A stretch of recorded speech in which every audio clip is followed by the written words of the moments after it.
This is the story of the one. As a custodial supervisor at a high school, he knows that during cold and flu season, germs spread fast. It's why he partners with Grainger to stay fully stocked on the products and supplies he needs, from tissues to disinfectants to floor scrubbers. All so that he can help students, staff, and teachers stay healthy and focused. Call 1-800-GRAINGER, click Grainger.com, or just stop by. Grainger, for the ones who get it done.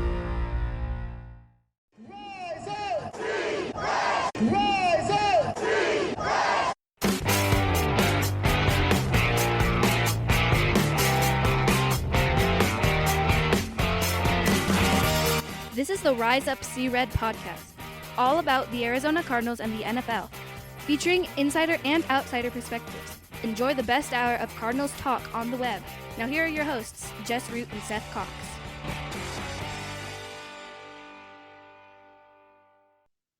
Hello, Arizona Cardinals fans, and welcome to the latest edition of the Rise Up See Red podcast, the best hour of Cardinals talk on the web. I'm your host, Jess Root from CardsWire.com, USA Today's NFL Wire site. This is show number 3 of the week, and we will have one more show coming up with my co-host, Seth Cox. This show is our opponent preview. We had the opponent preview series back in the summer. And as we come up to week 1, the Cardinals take on the New Orleans Saints. They're on the road in week 1, episode 693 for us.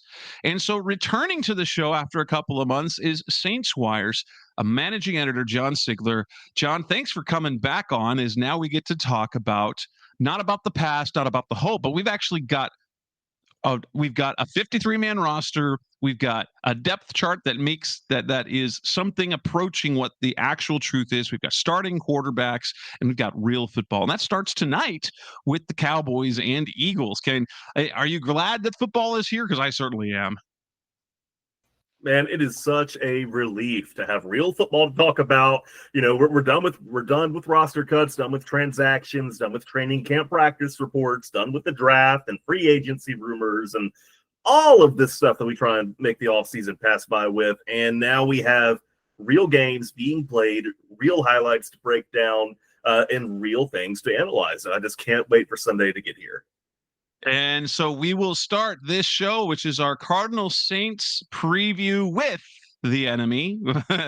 John's not the enemy. The Saints are the enemy this week, but John's not my enemy. We are colleagues across this fine network of NFL Wire sites.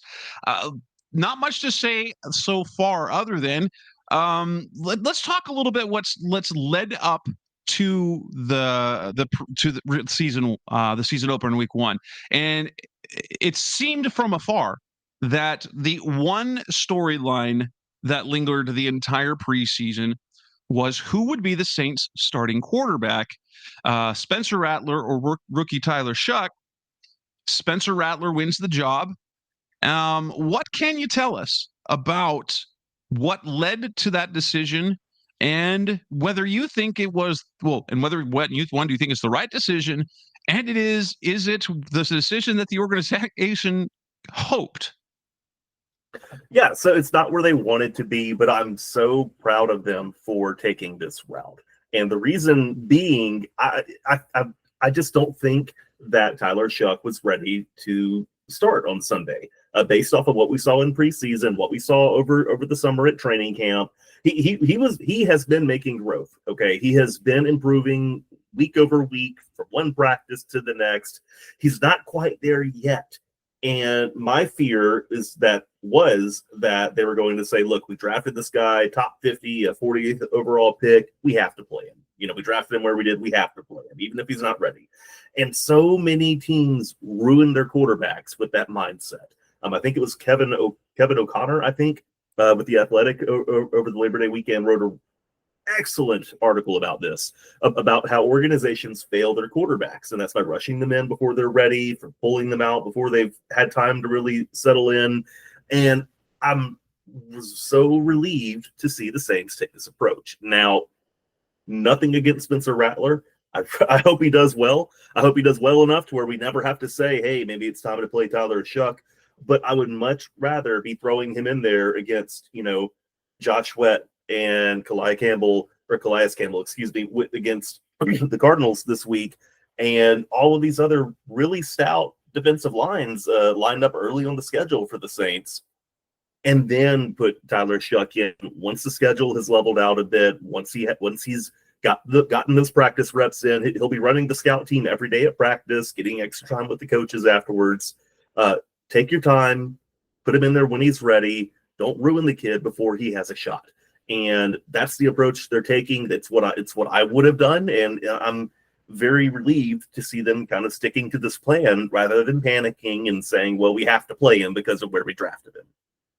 What did they see in Rattler in the preseason this year and in training camp? What ultimately did it? Was it more Shuck just wasn't ready, or did Rattler flatly was he clearly the better quarterback? No, they were neck and neck. It went down to that final week of preseason, a couple of practices after that. I think it really came down to the wire here, and we had kind of this, I don't want to call it a power struggle, but a difference of opinion, where you have one camp saying, we drafted the kid here, we need to play him, and the other saying, look, they're neck and neck. The rookie's not ready. Let's play the other guy, and he can buy some time until we clearly have a better option, a better alternative ready to go. Now, as for what they did see from Rattler, what kept him in this conversation, what really put him ahead to start was his consistency. Like, he didn't have these days where he's throwing 3 interceptions at practice, or not that Shuck did that either, but I'm just throwing that out there as an example. He didn't have these inconsistencies where he's missing layups, where he's, just wilting under pressure. He was just so consistent from one day to the next.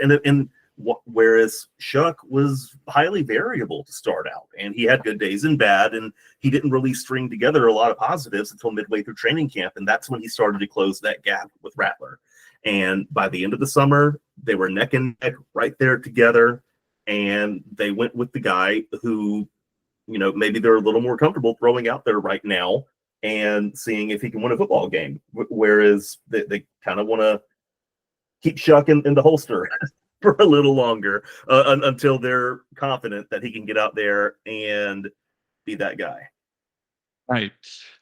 And in terms of, as you guys have a new head coach in Kellen Moore, who's a first-time head coach, was been an offensive coordinator for the last couple of stints, calling plays for the Cowboys, calling plays for the world champion Eagles. What have you seen from him?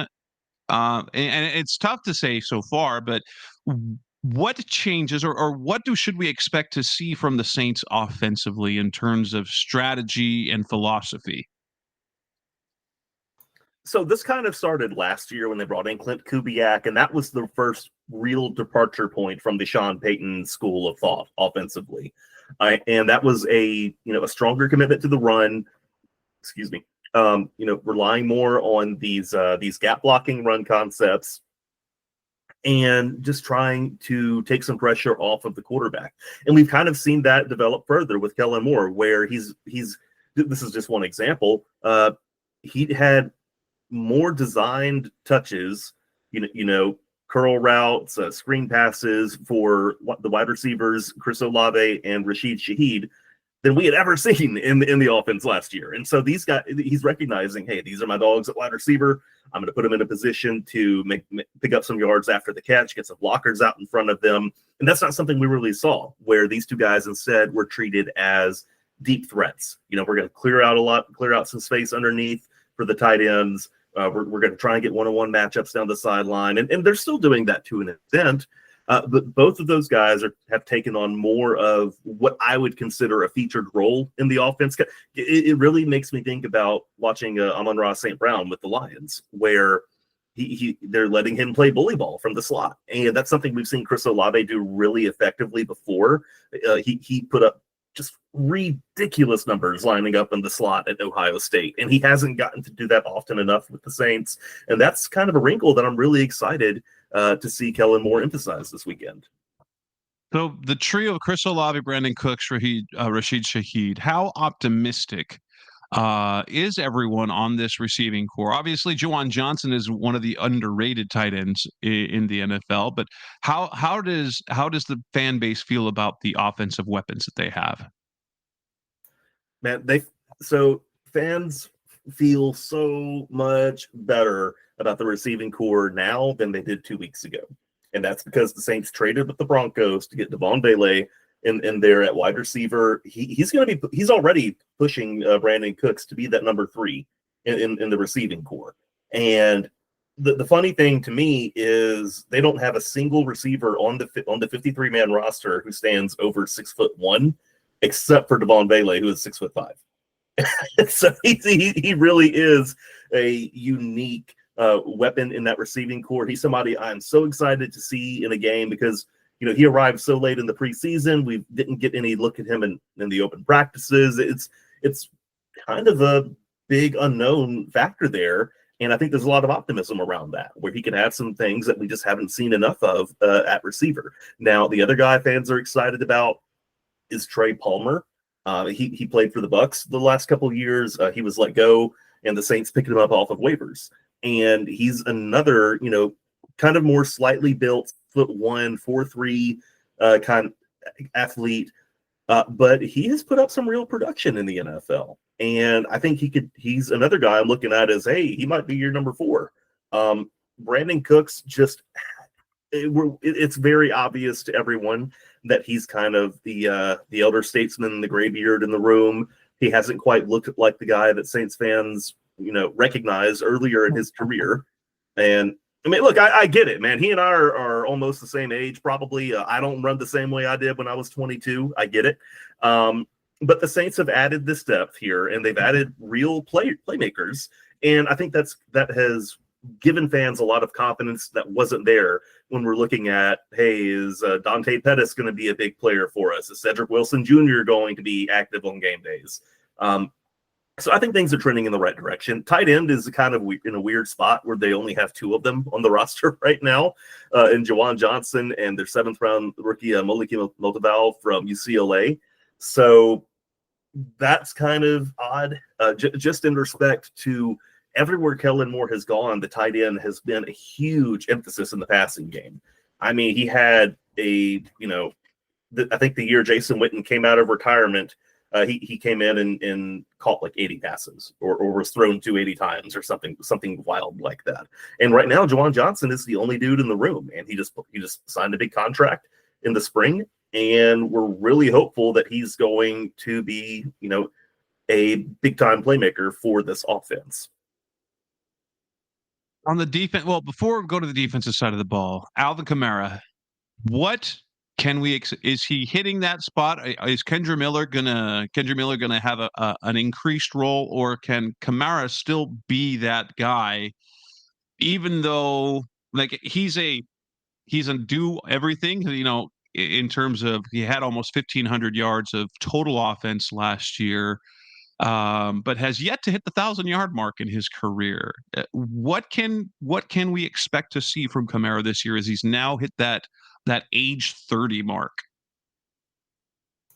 Yeah, he's finally hit that threshold. I feel the same way about him now as I did Mark Ingram when he hit it, where both of these guys, and ironically, they played together earlier in their careers, but both of these guys were part of backfield committees early on and for most of their careers. And so just because they're 30, they don't necessarily have the same wear and tear that other backs their age have in the past. I looked at this last offseason, I think, and it's just one example because they were drafted around the same time. But Saquon Barkley had like 400 more rushing attempts in his NFL career than Alvin Kamara does at the same time. So I wouldn't say that he's lost a step because he's never really been a big play threat. He's never been that guy who's going to consistently pop off 15, 20, 25-yard runs. Instead, he's going to very consistently get you 4, 5, and 6 yards a pop. And there are strengths to that. There is value in that. There's also concerns where the Saints haven't had that home run threat. I believe they and the Houston Texans have the fewest rushing attempts to gain 20 or more yards over the last 5 years. And half of those from the Saints were from Taysom Hill. So they just haven't had a running back who can, catch the defense flat-footed and take off and gain 25 yards. So I will say this, if there's a guy in the backfield who can do it, it's probably Kendre Miller. He is a different athlete from those other guys. He's 15 pounds heavier than Velus Jones Jr., who's the RB3 now. And he has that real speed. We saw it in preseason. We've seen it in practice. We've seen it at training camp. We've seen glimpses of it in the regular season. The guy just needs to stay healthy, stay locked in, focus on his playbook, and get on the field. And if he can do that, he's going to be he could be transformative for this offense. Defensive side of the ball, new play caller, new defensive coordinator Brandon Staley. What can we expect to see from the defense? Where are its strengths and its weaknesses?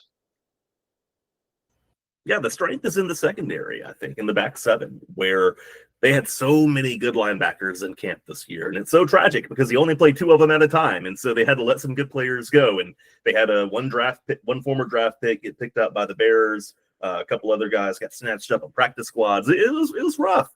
But they have some good linebackers. Demario Davis is just ageless, apparently. Pete Werner is still playing at a solid level. The guy everyone is excited about is rookie 4th round pick Danny Stutzman, who almost immediately won the right to wear the green dot on his helmet at training camp, to be on the mic and relay the play calls from Brandon Staley, and just immediately asserted himself over some guys who had been here for 2 or 3 years now. Now, one big shakeup, and I'm really happy with how this has played out, is that safety for the Saints. They signed 2 new starters. First, they brought in Justin Reed from the Chiefs. They later brought in Justin Blackman after Tyrann Mathieu, surprisingly retired on the first day of training camp. And then they also added Jonas Sanker in the draft. And so those are 3 safeties with really strong instincts in run defense, very effective range, running sideline to sideline, who have a strong understanding of where they need to be against the pass. And I think that's going to be a strength of this defense. Cornerback, we'll see. Alante Taylor has been limited at practice with a groin injury. He's trending in the right directions. He hopes to play Sunday. We'll see if they clear him for it. But outside of him, Kool-Aid McKinstry is at one spot. We saw him have some really nice battles with Cortland Sutton in that last preseason game. He has a lot to prove. And then it's really unknown what's going to happen at that other starting spot, where it could be Isaac Yiadom. It could be another rookie draft pick, Quincy Riley from Louisville. We just don't know what's going to happen. And to me, that feels like the spot for the Cardinals to attack. Now, what's tough, and you mentioned this, is the Saints have a new play caller in Brandon Staley. About my stat of the week is that Kyler Murray has never beaten Brandon Staley. He's 0-2 against him. Staley's defense with the Rams and the Chargers has done a good job containing him. He had 15 rushing yards in the first game, but he lost 33 on sacks. And then in the rematch, he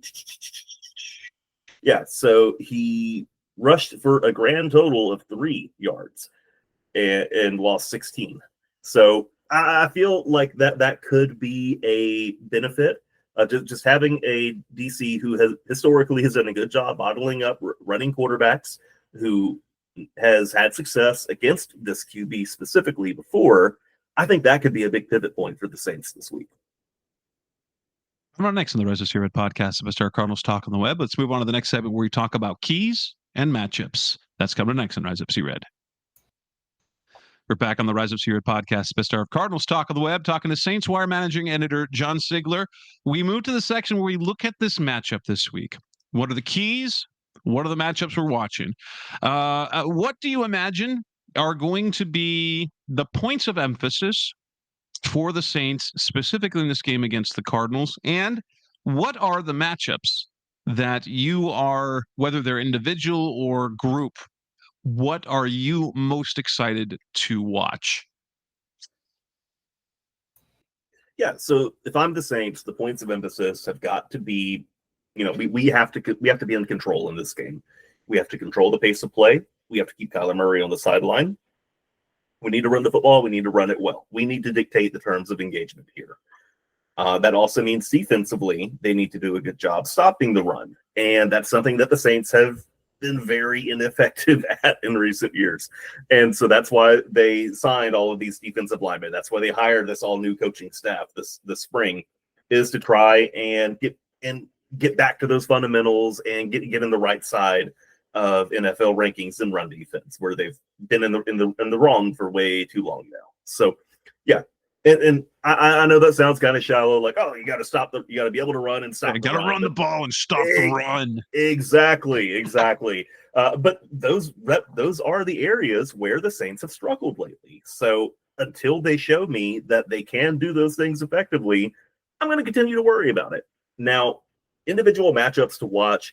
Trey McBride is somebody I'm keeping an eye on. I mean, obviously he's one of the big playmakers for the Cards, but the Saints also have struggled against tight ends in recent years. That was one of the biggest flaws of Dennis Allen's defense when he was calling plays for the Saints. There was one year they played the Raiders in prime time where, oh gosh, who's the tight end who just came out of retirement to play for the Dolphins? He was with the Giants. I'm blanking out here. It was him either way.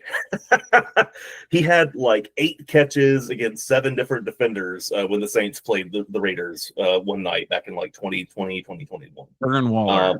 Darren Waller, yeah. And I have had nightmares of Darren Waller catching passes over the middle for 6 years now. So if the Saints can do a better job defending Trey McBride and kind of take away that, that's one of the easy buttons that Kyler Murray can press on offense, is just throw it to McBride. If they can take that away, that immediately is going to make things difficult for him. And the number one guy he's going to be running against, if he's healthy, is going to be Alontae Taylor, who is the Saints' go-to slot defender. He's been moving around a lot more under Brandon Staley. They've specifically been drawing comparisons to how he used Jalen Ramsey on the Rams a couple of years ago. So that's probably the first matchup I'm going to be looking for when these two teams kick off on Sunday. Who do you think will be the guy covering Marvin Harrison Jr. most in this matchup? If it's me, I would put Kool-Aid McKinstry on him. That's somebody that, hey, he was the number one corner at Alabama. Like he has played against guys like Marvin Harrison before and won those battles. And he has a lot to prove after his rookie year. It's kind of up and down. It wasn't quite what we expected, but it could have been a lot worse too. And now after all of the departures the Saints have had at corner over the last 12 months, Paulson Adebo going to the Giants, Marshawn Lattimore going to Washington, I really feel like this is McKinstry's moment to shine. And yeah, Cortland Sutton got the better of him a couple times in the preseason. That's going to happen. He's like that too. And I'm really eager to see if McKinstry can stand up in this challenge and how he handles running it against Marvin Harrison Jr. Excuse me. Personally, with the Cardinals' revamped defensive line and edge presence, I want to see how Josh Sweat, the trio of Josh Sweat, Zaven Collins, and Baron Browning fare against the Saints tackles, Talise Fufuaga, and then the rookie Calvin Banks, who, he's good. He could be good, and he was really underrated going to the draft and went higher than a lot of people went. And I could have seen the Cardinals taking Calvin Banks. How do you see the tackles faring against the Cardinals with Josh Sweat and Zaven Collins and Baron Browning?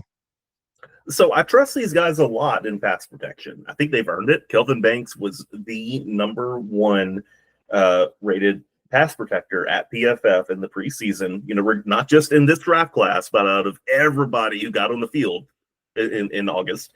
And I saw a lot to feel encouraged by from him. Talisa Fuaga, he's moving back to right tackle where he played in college at a very high level. Feel great about that too. I think they're going to hold up pretty well. It wouldn't shock me if Josh Sweat has some good moments there, because that's That's just what he does. That's why he earns the money that he does. But I feel good about that matchup. I don't anticipate pressure off the edge being what kills this offense. What worries me the most is the guards, where you're down Trevor Penning at left guard, who has been their best option at that spot. He's gonna miss this game. At right guard, you got Cesar Ruiz, former first-round pick, who just has not met expectations. It's like he did seem to take a step forward last year in Clint Kubiak's offense.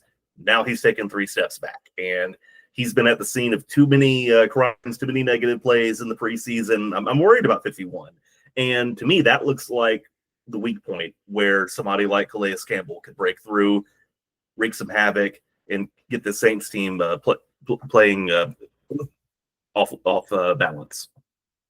Any other matchups that you are going to be watching in particular? Oh man, so let me think here. So one player who's going to be very important for the Saints defensively is going to be Devon Godchow. And he is someone they traded with the Patriots for. They traded a 7th-round pick to get him. Not much, but for this guy specifically, he is shouldering a ton of pressure to anchor this defensive line, to kind of set the tone, to be a good mentor for younger guys like Brian Brzee, and to be their starting nose tackle. He's probably going to play 40 snaps a game for Brandon Staley. And so I'm looking at him, I'm looking at the Cardinals, and I'm just like, man, is he going to win his battles in the trenches? And I know that isn't always the most exciting thing to watch, but I mean, we got the Cards interior line here. Who do they have starting at center now? Hilda Froholt. It's his 3rd year there. Okay, yeah, the 3rd-year pro. That should be a good battle. I think they brought Will Hernandez back. I think as well. He's not the starter yet, so it's last year's 3rd-round pick Isaiah Adams, who he's starting at right guard, and then Evan Brown. He's back at left guard this year. Okay. Yeah, man, we're in some real football talk when we're looking at guards and nose tackles and really hyping these guys up. Yes. Got the big nasties, man. So I'm excited for it. Godchow is, I mean, he looks different than the other defensive tackles have, and they have some big dudes in that room. But just seeing him go through one-on-one drills, seeing him, walling off 2 blockers by himself, it's like, oh yeah, we got one here. And it would be very encouraging to see him win those battles and control the line of scrimmage on Sunday. One other one in my case is, especially since you said Chris Olave will be allowed to be able to go from the slot, him against Garrett Williams is going to be fun, because Garrett Williams has been very good in the slot. Chris Olave, that was his strength at Ohio State, so that might be some must-watch television there in the middle of the field. Coming up next on the Rise of Seaward podcast, it's our Cardinals talk. Let's move on and make some predictions, and props if John's willing to do that. That's coming up next on Rise Up Seaward. We're back on the Rise of Seaward podcast. It's our Cardinals talk on the web. It's now time to make our picks, our predictions, and maybe some numbers that we can throw out there to help you out. So the Cardinals are 6.5-point favorites on the road. That line moved quite a bit from when it first opened back in May, when it was 3.5 and it moved to 5.5. And then more recently, with the decision to go with Spencer Rattler, it's nearly a full touchdown. How do you see now? The Saints are playing at home. The Superdome, the Caesars Superdome, is never an easy place to play. But at the same time, it is also not the same place it was in terms of playing as it was when Sean Payton and Drew Brees were there. How do you see this game playing out? Yeah, so I think the Saints are going to come out, try and establish the run, try and keep pressure off of Rattler. We saw him in 6 starts last year. He did just, oh man, he just wasn't quite the game changer that some of his fans hoped he could be. But I do think they're going to try and keep pressure off of him by running the football well, by getting aggressive defensively, trying to contain Kyler Murray, and it's going to be a fun one. Now I know that like you said, the Superdome isn't what it once was. And that's true. The Saints have played the fewest home games in the NFL at their home venue since the league expanded to 17 seasons. And I think only 7 teams have won fewer home games because of that. Among the Saints also being very bad during that stretch. And yes, yeah, so that was kind of one of the first things that Kellen Moore said he felt he needed to do after taking the job was we've got to reassert ourselves as a strong home team, as a place that other teams don't want to have to go. And that starts here. Can they get it done? I'm not super optimistic. I think this Cardinals team they have tried to build themselves up for the playoffs. They have different ambitions this year than the Saints do. And I hate that I have to pick against them, but I think I'm taking Arizona in this one. We're making our picks right now, myself and the staff at Saints Wire. I went with a 23-17 Arizona. Okay, so you do like the Saints to at least cover if you're going with that they're going to stay within that touchdown range, making it tougher than expected. The truth is that the depth and the talent on the two rosters, there's a gap, and the quarterback gap is very noticeable between Rattler and Murray. But I don't think this is going to be a blowout. I don't think it will be because one, it's a home opener, which means there's always extra juice in the stadium. And I think in part of the reason why it won't be a runaway game is because, well, one, the Saints will try to run, and I think the Cardinals will get enough of a lead early that they will slow the game down, and it'll be a James Conner and Trey Benson run game. I've got the Cardinals winning this one 27-17. They still cover the 6.5. It does have them going just over the projected total of 43. But how do you fare? How do you think you fare? The Saints will fare offensively overall. Do you see rushing touchdowns? Do you see turnovers happening? How do you see that? How do you predict that will play out? Yeah, so offensively, I like this matchup. I think the Saints have some weapons. At the top of the depth chart, they can compete with anybody. Chris Olave, he can line up with any corner of the NFL. Juwan Johnson has caught touchdowns on some of the best linebackers in the NFL. Levante David hates to see him coming. But with that said, I think that's going to fall off later in the year just because the depth chart is so thin for the Saints. They've had so many subpar draft classes. They've swung and missed at way too many at-bats over the last few years, and it's going to take time to replenish that. And so I think they're going to be a team that maybe starts better than they finish this year, just because once injuries start piling up, it's inevitable for everybody. I know Saints fans hate to hear that. They think they're the only team that deals with injuries, but everybody does. And I think that's going to hurt them worse than other teams because they don't have that depth to fall back on. They've made the fewest picks in the draft over the last 5-10 years. So I feel a lot better about this game being played in week 1 as the home opener. Like you said, the home crowd's going to have some extra juice for that. I feel better about that than if it were in like week 11 or week 17 or something. So yeah, I think the Saints are going to keep it competitive for sure. And what sort of statistical projections how do you think Rattler will do, Kamara defensively? How do you see that playing out? It's really hard to say because AK played a single snap in preseason. We just have not gotten a look, and he didn't touch the football on that snap either. He went in and he ran a route into the flat, and then they pulled him off to the sideline for the rest of the day. So we have not really seen him in a real game situation in Kellen Moore's offense. Now we know he's going to be the primary rusher. We know he's going to catch a lot of passes because that's what really separates him from so many other running backs.